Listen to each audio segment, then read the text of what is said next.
geste de toi viendra mon secours. Viens semer dans mon âme le grain de l'amour.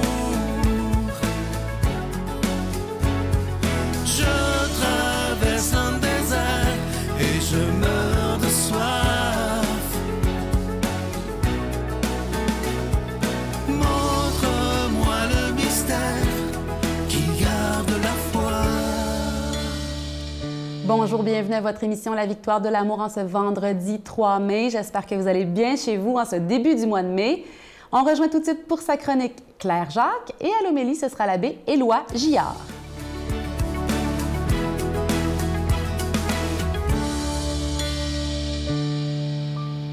Bonjour, bienvenue dans ce premier vendredi du mois de mai. Hey, ça va-tu vite? Moi, j'ai pas vu le temps passer cette année, ni l'année passée. Puis je me suis fait dire que plus on vieillit, pire c'est. En tout cas, attachons notre ceinture. Ce matin, c'est la fête du cerveau. J'ai le goût de vous parler du cerveau. J'ai le goût de faire une charlatière de moi-même et de vous donner quelques petites informations si jamais ça vous intéresse. Donc, vous le savez, le cerveau, c'est l'ordinateur de notre vie. Hein? C'est ce qui gère notre corps, c'est ce qui gère nos souvenirs, c'est ce qui gère nos goûts, c'est ce qui gère nos actions. C'est phénoménal. Qu'une petite masse grise puis humide, qui pèse même pas 1 kilo, contienne autant d'informations et en gère autant. Je ne sais pas si vous saviez ça, mais dans cette petite affaire grise-là, il y a 100 milliards de neurones. 100 milliards. OK? Et dans chaque neurone, il y a une possibilité d'au-delà de 10 000 connexions qui peuvent être faites avec des couleurs, des sensations, des sons, des souvenirs, des textures. C'est infini. Je vous le dis, le cerveau, c'est la machine la plus complexe de l'univers qu'on connaît. C'est comme ça que c'est défini par plusieurs scientifiques, pardon. Et ces 100 milliards de neurones-là, qui font plein de connexions partout, s'occupent entre autres de, comme je le disais, de votre mémoire, mais aussi de vous envoyer des messages. Je m'explique. S'il y a un débalancement quelconque, parce que le cerveau, c'est d'abord et avant tout un amalgame de chimie et d'électricité.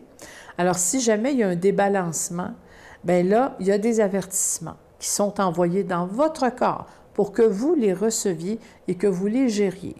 Ça peut être, je ne sais pas moi, un bras qui picote, ça peut être un mal de tête, ça peut être un étourdissement. C'est un avertissement qu'il y a quelque chose, quelque part, de débalancé ou qui doit être traité. Mais imaginez-vous que ce serait plus simple, hein, quand même, si on recevait un message comme Michel Deslauriers dans le métro de Montréal, quand elle nous fait des messages parce que le métro est arrêté, puis on entendrait quelque chose comme ça, là. Attention! Une défaillance électrique cause un ralentissement de service. Merci de votre compréhension. Hein, il me semble que ça serait simple. On recevrait le message, on fait « Ah, OK, je vais aller voir à la clinique ou à l'hôpital. » Puis là, on ne fait rien. Il y a un deuxième message qui rentre. « Attention, une défaillance électrique vous oblige à interrompre le service des muscles faciaux et du côté gauche de votre corps pour une durée indéterminée. » D'autres messages suivront. Imaginez-vous si c'était simple comme ça. Mais ce n'est pas simple comme ça. Mais le corps, il fait ce qu'il peut pour vous envoyer des messages quand même. Alors, il y a par exemple, quand quelqu'un s'apprête à avoir un AVC, vous le savez, il y a eu beaucoup de publicité faite là-dessus, il y a des signes qu'il faut surveiller. Alors, notre cerveau, my God, quelle machine extraordinaire et quel outil incroyable. Je n'en reviens pas encore. Enfin, bref, si jamais vous recevez des messages de votre cerveau, écoutez-le. Il pourrait vous dire bien des affaires. Sur ce, bon week-end. À bientôt. Bye bye. Notre Père qui es aux cieux, que ton nom soit sanctifié, que ton règne vienne, que ta volonté soit faite sur la terre comme au ciel. Donne-nous aujourd'hui notre pain de ce jour. Pardonne-nous nos offenses, comme nous pardonnons aussi à ceux qui nous ont offensés. Et ne nous laisse pas entrer en tentation, mais délivre-nous du mal, car c'est à toi qu'appartiennent le règne, la puissance et la gloire pour les siècles des siècles. Amen. La Victoire de l'amour vous invite à sa dernière retraite avant 2026, les 11, 12 et 13 octobre 2024, sous le thème « Dieu nous donne rendez-vous », en compagnie du Père Gauthier, Christine Michaud, William Baudouin, Miguel, Sylvain, Claire Jacques, Martin Larocque et Julie Massicotte, pour un spectacle hommage à Ginette Renaud, à l'hôtel et suite Le Dauphin à Drummondville. Réservé au 514-523-4433 ou sans frais au 1-888-811-92-91. Voir le beau, apprécier le bon et faire le bien.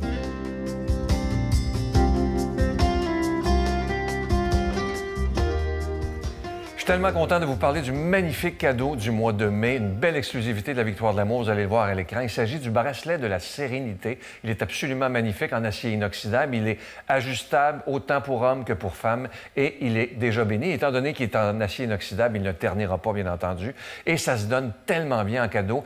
Et pourquoi on a choisi ce bracelet-là, vous le voyez à l'écran, c'est que quand ça ne va pas dans notre vie, ça nous arrive tous, ça vous arrive à vous, ça vous arrive à moi, on n'a qu'à regarder le bracelet et de nous rappeler que dans l'épreuve, on n'est pas seul. C'est pas magique, c'est une question de foi, mais c'est simplement pour nous rappeler, moi, je ne suis pas seul dans cette épreuve-là. Alors, je vous donne l'adresse en vous rappelant que c'est avec un don de 25 $, et si vous en voulez deux, avec un don de 40 $. La Victoire de l'amour, case postale 120, succursale Boucherville à Boucherville, le J4B 5E6, je vous la redonne. La Victoire de l'amour, case postale 120, succursale Boucherville à Boucherville, le J4B 5E6. Également par téléphone, par carte de crédit du lundi au jeudi de 8h à 17h dans le 514-523-4433, 523-4433 ou sans frais le 1-888-811-9291,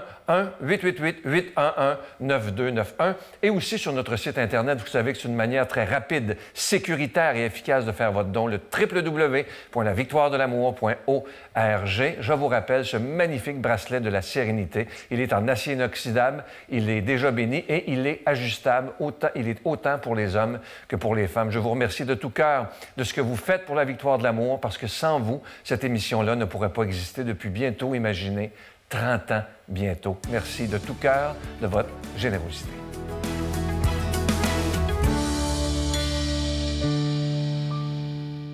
Mon Dieu, donnez-moi la sérénité d'accepter les choses que je ne peux changer, le courage de changer les choses que je peux et la sagesse d'en connaître la différence.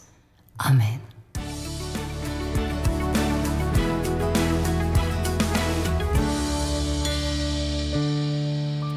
Bonjour mes amis, tout heureux de vous retrouver en ce début du mois de mai. Ah, de plus en plus on découvre la vie qui ressuscite au printemps. La sensation de la vie s'empare de nous au printemps. Êtes-vous d'accord avec moi? Vie avec un petit V ou avec un grand V, va nous demander l'Évangile ce matin cependant. Les deux, probablement, hein? Mais dans quelle mesure avec un grand V? On va y aller tout de suite. On est dans l'Évangile de Jean qui est tellement riche. Avant de passer de ce monde à son Père, Jésus disait « Moi, je suis le chemin, la vérité et la vie. Personne ne va vers le Père sans passer par moi. Puisque vous me connaissez, vous connaîtrez aussi mon Père. Dès maintenant, vous le connaissez et vous l'avez vu. » Philippe lui dit, « Seigneur, montre-nous le Père, cela nous suffit. » Jésus lui répond, « Il y a si longtemps que je suis avec vous et tu ne me connais pas, Philippe. Celui qui m'a vu a vu le Père. Comment peux-tu dire, montre-nous le Père? Tu ne crois donc pas que je suis dans le Père et que le Père est en moi? Les paroles que je vous dis, je ne les dis pas de moi-même, mais c'est le Père qui demeure en moi et qui accomplit ses propres œuvres. Croyez ce que je vous dis. Je suis dans le Père et le Père est en moi. Si vous ne croyez pas ma parole, croyez au moins à cause des œuvres. Amen, amen, je vous le dis. Celui qui croit en moi accomplira les mêmes œuvres que moi. Il en accomplira même de plus grandes puisque je pars vers le Père. Tout ce que vous demanderez en évoquant mon nom, je le ferai, pour que le Père soit glorifié dans le Fils. Si vous me demandez quelque chose en évoquant mon nom, moi, je le ferai. Avez-vous connu un écrivain français qui est mort il y a à peu près 1 an et demi? Ah, qui était sympathique, qui était profond, il était original, ce bonhomme-là. Il s'appelait Christian Bobin. Ça vous dit quelque chose? Il était très spirituel. Il est décédé trop jeune, il avait à peu près 70 ans. Il est décédé vite, une forme de cancer, je pense. Voilà. Alors, je marchais l'autre matin, puis dans mes nouvelles paroisses, et je voyais au loin des deux côtés de la rue, de la route, là, C'était très beau, le temps était clair. Et je me rappelais une phrase de Christian Bobin qui était en vacances sur le bord d'un lac avec des amis, là, puis il y avait des montagnes au loin, c'était de toute beauté. Bobin dit ceci: « Par temps clair, on voyait jusqu'à Dieu. » C'est beau, ça? Par temps clair, on voyait jusqu'à Dieu. Eh bien, dans cet extrait d'Évangile, on comprend que Jésus s'attend à ce que les apôtres puissent voir jusqu'à Dieu à travers lui, hein? Qu'il voit Dieu le Père, son Père à l'œuvre dans tout ce qu'il est. Mais on peut comprendre que pour eux, c'était pas très évident parce qu'ils se sentaient entraînés dans un monde mystérieux et déroutant. Autant ils étaient fascinés, autant ils avaient peur. Jésus en était très conscient d'ailleurs. Il leur demande, sinon de le comprendre, du moins de lui faire confiance pour que, dans un certain temps, ils puissent prolonger son œuvre à leur manière. Eh bien, rien n'est évident pour les apôtres et ils sentent surtout que la fin de Jésus approche. Et si on avait pu lire dans la première lecture de ce matin les Actes des apôtres, ça c'est après la résurrection, on voit que les apôtres n'ont plus peur du tout, hein? Les apôtres, ils proclament Jésus, Christ Sauveur, avec une foi pleine de hardiesse, de joie, c'est de toute beauté. Bien, il y a un bout dans le texte qu'on vient d'entendre que je trouve dur à affronter. Il y a si longtemps que je suis avec vous et tu ne me connais pas, Philippe. On sent bien que Jésus rêvait d'une communion d'être à être avec Philippe et les autres. Eh bien, sentez-vous où je vais vous amener? Est-ce que Jésus pourrait nous dire, chacun et chacune de nous, il y a si longtemps que je suis avec toi, est-ce que tu me connais vraiment? Au-delà des mots, des illusions, est-ce que par le fond, on se connaît vraiment? 2000 ans après, hein, c'est sûr que c'est une question à laquelle on va devoir se confronter et à laquelle on n'aura jamais fini de répondre, hein, qui nous appelle à toujours plus de profondeur. Il faut du recueillement pour être présent à soi-même et à Jésus. Êtes-vous d'accord avec moi? Je crois que ça a été une déficience dans notre Église depuis des siècles que de ne pas cultiver assez l'approfondissement humain. M'a dire comme un écrivain que j'aimais beaucoup, qui est mort il y a une trentaine d'années, qui s'appelait Marcel Legault.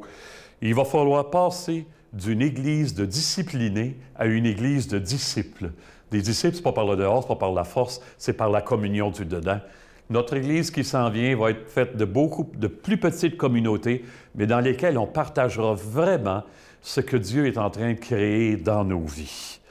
Alors, la religion, c'est compliqué, pardon? Oui puis non. Hein? La seule chose que Jésus nous demande, c'est de venir à lui avec un cœur humble et confiant. Puis lui, il va se charger du reste. Peu à peu, on va en venir à une union plus grande avec lui et avec Dieu notre Père. On va vraiment ressusciter. Reste à voir si vraiment ça nous tente, hein, en ce temps de Pâques, que Dieu nous bénisse en ce sens. Lui qui est Père, Fils et Esprit Saint. Amen. Bonne vie. À bientôt tout le monde. Je vous salue Marie, pleine de grâce. Le Seigneur est avec vous. Vous êtes bénie entre toutes les femmes, et Jésus, le fruit de vos entrailles, est béni. Sainte Marie, Mère de Dieu, priez pour nous pécheurs, maintenant et à l'heure de notre mort. Amen.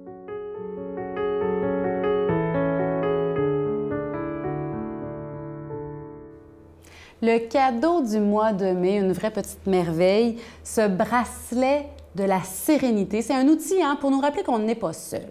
C'est pas magique, mais Dieu peut passer par des outils comme celui-là pour nous rappeler sa présence et nous rappeler qu'on est béni, qu'on est aimé, que Dieu est là, qu'on peut être dans la sérénité, qu'on peut lâcher prise sur nos stress, nos anxiétés. Il est déjà béni, oui. Il est en acier inoxydable, donc il ne ternira pas. Et il est ajustable, on peut le refermer ou le relâcher un petit peu. Et il est beau, hein? On avoue qu'il se porte bien. Moi, je l'aime vraiment beaucoup. Franchement, et ça aide la victoire de l'amour à continuer l'œuvre d'évangélisation à la télévision. C'est précieux. Merci pour votre soutien. Bonne journée. J'ai vu la lumière, j'ai vu que j'étais rattachée à mon corps physique. Je me suis vue, mais je me sentais bien.